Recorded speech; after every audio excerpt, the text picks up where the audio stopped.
خدا یسوع مسیح کے زندہ اور جلالی نام میں آپ سب کی سلامتی ہو۔ میں ندیم نصیر آج آپ کی خدمت میں دوبارہ حاضر ہوں۔ آج کل پوری دنیا میں کرونا وائرس کی جو وبا ہے وہ پھیلی ہوئی ہے۔ اس میں تمام ممالک شامل ہیں، جیسے یہ چائنا سے شروع ہوا اور تمام ممالک میں اس میں امریکہ، اٹلی، ایران اور پاکستان، انڈیا، ایون کے تمام ممالک میں اس کے اثرات جو ہے وہ پہنچ چکے ہیں، اور اس کی تعداد، کرونا وائرس کی تعداد کے جو مریض ہیں ان کی تعداد دن بہ دن بڑھتی جا رہی ہے۔ تو میرے عزیزوں، مجھے خدا کے روح نے تھوڑا سا گائیڈ کیا، ابھارا ہے تاکہ میں پاک کلام میں سے اس کی جو اس کا علاج ہے وہ میں بتا سکوں۔ تو پہلی بات تو یہ ہے کہ میں یہ بات آپ سے شیئر کرنا چاہتا ہوں کہ یہ ایسی بیماری آئی ہی کیوں، کیا وجہ ہے کہ آج ہمیں اس بیماری کو فیس کرنا پڑ رہا ہے۔ تمام دنیا اس سے ڈر گئی ہے، اور یہ ایک ایسا وائرس ہے، چھوٹا سا وائرس جسے انسانی آنکھ تو دیکھ نہیں سکتی۔ اس کو جب بھی دیکھنا ہے تو ہم خود بین وغیرہ سے ہی، جو ڈاکٹرز ہیں، سائنٹسٹ ہیں یا لیبارٹری ٹیسٹ کرنے والے ہیں، وہ اس کو دیکھتے ہیں اور اس کی تشخیص کرتے ہیں۔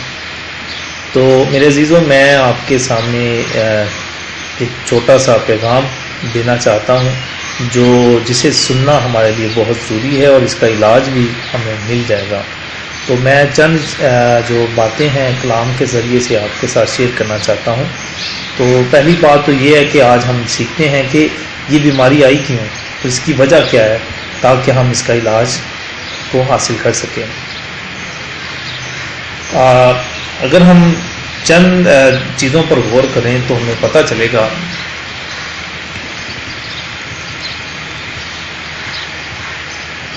میں پاک کلام میں سے ایک آیت آپ کے ساتھ شیئر کرنا چاہتا ہوں، جو خروج کی کتاب ہے، اس کا 15 باب، اس کی 26 آیت۔ یہاں پر یوں مرقوم ہے کہ اگر تو دل لگا کر خداوند اپنے خدا کی بات سنے اور وہی کام کرے جو اس کی نظر میں بھلا ہے، اور اس کے حکموں کو مانے اور اس کے آئین پر عمل کرے، تو میں ان بیماریوں میں سے جو میں نے مصریوں پر بھیجی تجھ پر کوئی نہ بھیجوں گا، کیونکہ میں خداوند تیرا شافی ہوں۔ تو عزیزو، یہ آیت اگر ہم نے پڑھی ہے، جو خروج کی کتاب 15 باب اس کی 26 آیت میں لکھا ہے کہ اگر تو اس کے حکموں کو مانے اور آئین پر عمل کرے، تو میں ان بیماریوں میں سے جو مصریوں پر بھی بھیجی تھی، ٹھیک ہے، تجھ پر کبھی کوئی نہ بھیجوں گا۔ تو لکھا ہے کہ میں خداوند تیرا شافی ہوں۔ شافی کون ہوتا ہے؟ شفا بخشنے والا۔ تو یہاں پر عزیزو، اگر ہم غور کریں تو ہمیں کچھ آئین بتائے گئے تھے، کچھ حکم بتائے گئے تھے، جسے ہم انسانوں نے بھلا دیا ہے، چھوڑ دیا ہے، اور اس کی وجہ سے ہمارے درمیان وہ بیماریاں آ گئی ہیں۔ تو ہم دیکھتے ہیں کہ یہ بیماریاں کس وجہ سے آئیں، کون سا حکم توڑا ہم نے جس کی وجہ سے یہ بیماریاں آ گئیں۔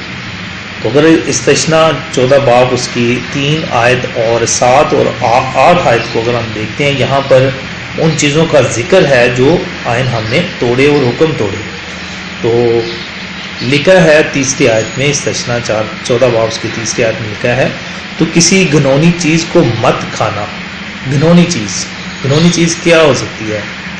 گھنونی وہ چیزیں ہیں جس کو انسان کھاتا ہے، مثال کے طور پہ جو چیزیں منع کی گئی ہیں، جیسے کیڑے مکوڑے، ڈڈو، مینڈک جسے ہم کہتے ہیں، اور چھپکلیاں، اور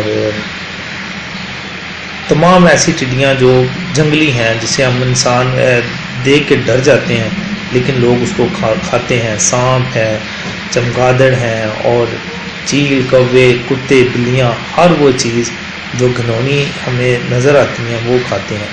تو اس طرح اگر ہم اس کی 7 آیت کو اگر دیکھتے ہیں، استثنا 14 باب 7 آیت اور 8 آیت میں لکھا ہے، لیکن ان میں سے جو جگالی کرتے ہیں یا ان کے پاؤں چرے ہوئے ہیں، تم ان کو یعنی اونٹ اور خرگوش اور صفان کو نہ کھانا، کیونکہ یہ جگالی کرتے ہیں لیکن ان کے پاؤں چیرے ہوئے نہیں ہیں، سو یہ تمہارے لیے ناپاک ہیں۔ تو عزیزوں، ہم یہاں پر خدا کے احکامات کو، آئین کو دیکھ رہے ہیں۔ یہاں پر یوں لکھا ہوا ہے کہ تم نہ اونٹ کو کھانا، نہ خرگوش کو، نہ صرفان کو کھانا، ٹھیک ہے۔ تو آج اگر ہم دیکھیں پوری دنیا میں، بے شک اسلامی ممالک ہیں یا کرسچن ممالک ہیں یا کوئی دوسرے ممالک بھی ہیں، تو ان میں ہم بغیر آئین کو مانے ہم آج اونٹ بھی کھاتے ہیں، خرگوش بھی کھاتے ہیں، صفان اور اس طرح کے وہ جانور جو خدا نے منع کیے ہیں وہ کھاتے ہیں۔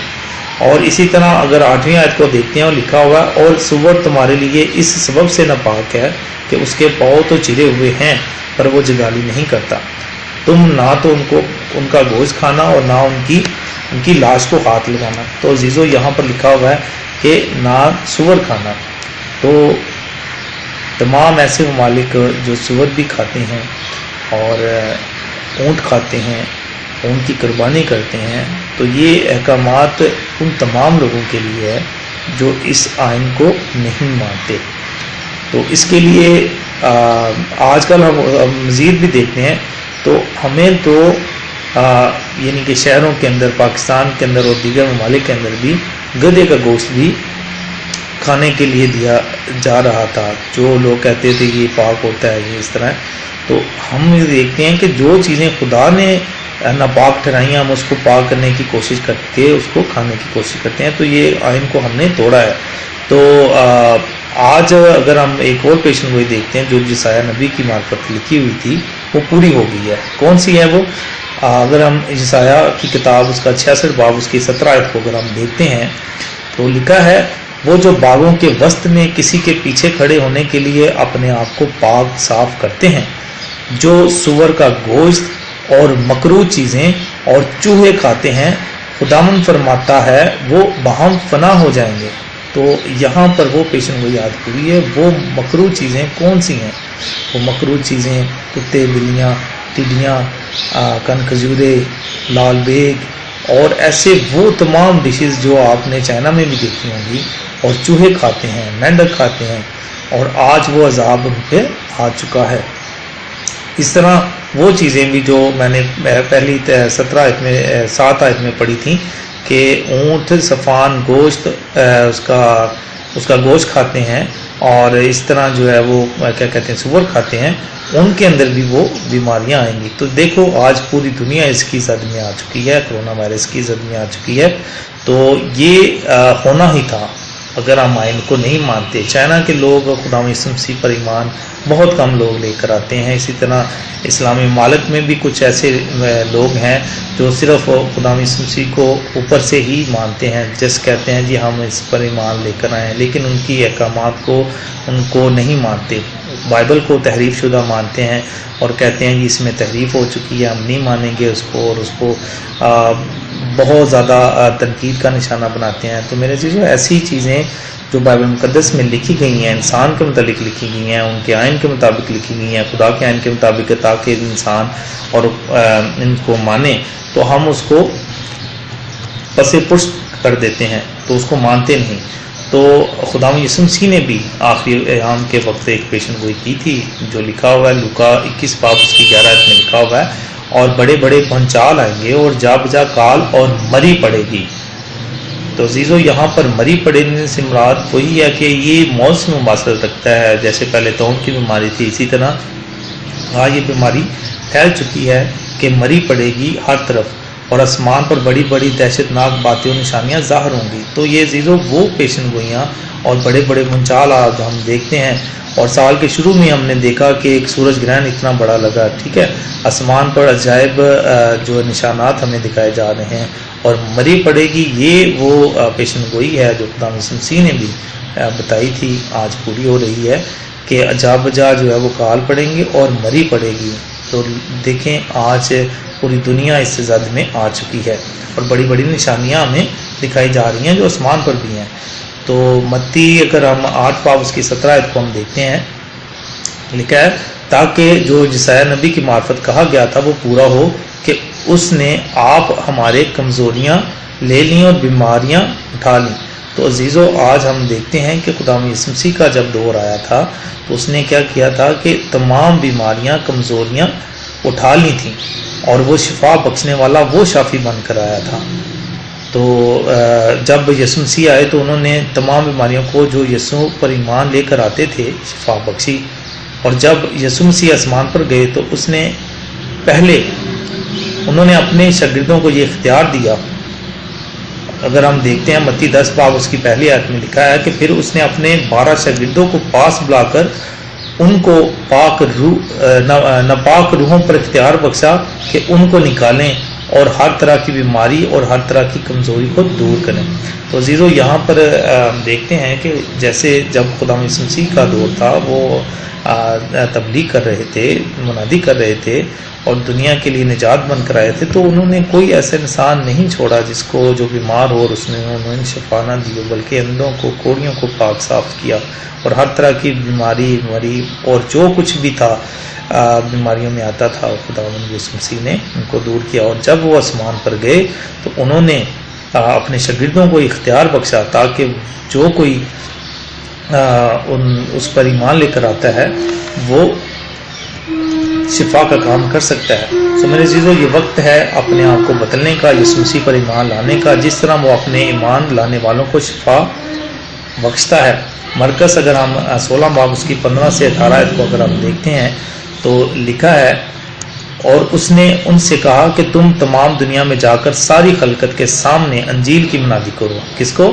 اپنے شاگردوں کو اس نے کہا، جو ایمان لائے اور بپتسمہ لے وہ نجات پائے گا، اور جو ایمان نہ لائے وہ مجرم ٹھہرایا جائے گا۔ اور ایمان لانے والوں کے درمیان یہ معجزے ہوں گے، وہ میرے نام سے بدروحوں کو نکالیں گے اور نئی نئی زبانیں بولیں گے، سانپوں کو اٹھا لیں گے، اور اگر کوئی ہلاک کرنے والی چیز پئیں گے تو انہیں کچھ ضرر نہ پہنچے گا، وہ بیماروں پر ہاتھ رکھیں گے تو اچھے ہو جائیں گے۔ تو عزیزو یہاں پر ہمیں علاج بتا دیا گیا ہے۔ کون سا علاج؟ کہ جو بیماروں پر ہاتھ رکھیں گے اچھے کیے جائیں گے۔ تو میرے عزیزو صرف ایمان لانے سے ہی آپ نجات پا سکتے ہیں، علاج کو حاصل کر سکتے ہیں۔